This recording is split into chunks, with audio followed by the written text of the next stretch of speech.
সোনামুড়ার জেলা ও দায়রা জজ আদালতে বুধবার থেকে যাত্রা শুরু করল দুর্বল সাক্ষী জবানবন্দি কেন্দ্র। সাক্ষীরা যেন কোনো দুষ্কৃতিকারীর হুমকির শিকার না হন তার জন্যই সুপ্রিম কোর্টের নির্দেশ অনুযায়ী এই কেন্দ্রটি চালু করা হয়েছে বলে জানিয়েছেন জেলা ও দায়রা বিচারক মাননীয় প্রকাশ কুমার। ভুলনের বে উইটনেস ডিপোজিশন সেন্টার বা এই কক্ষটি থেকে বিচার করা ভিডিও কনফারেন্সিংয়ের মাধ্যমেও যোগাযোগ স্থাপন করতে পারবেন।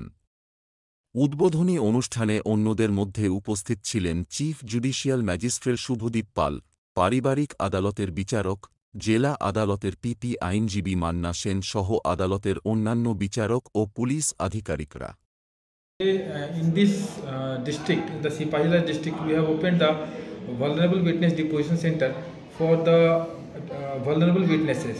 Vulnerable witness means any witness who can be threatened from other sources. So there is provision. We have made a separate room for this as per the direction of our Honorable Supreme Court.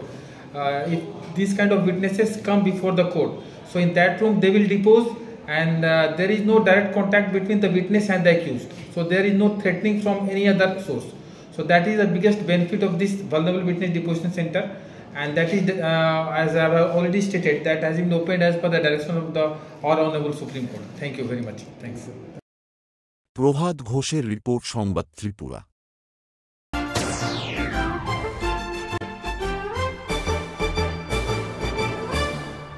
রান্নার স্বাদ এবং গুণমান বৃদ্ধি পানি sister গুঁড়া মশলা, soybean আটা সুজির পর প্রত্যেকের সুস্বাস্থ্যের জন্য এবার রান্নার তেলের দায়িত্বেও sister kachi ghani mustard oil. Sister, আপনাদের বিশ্বাস আমাদের দায়িত্ব।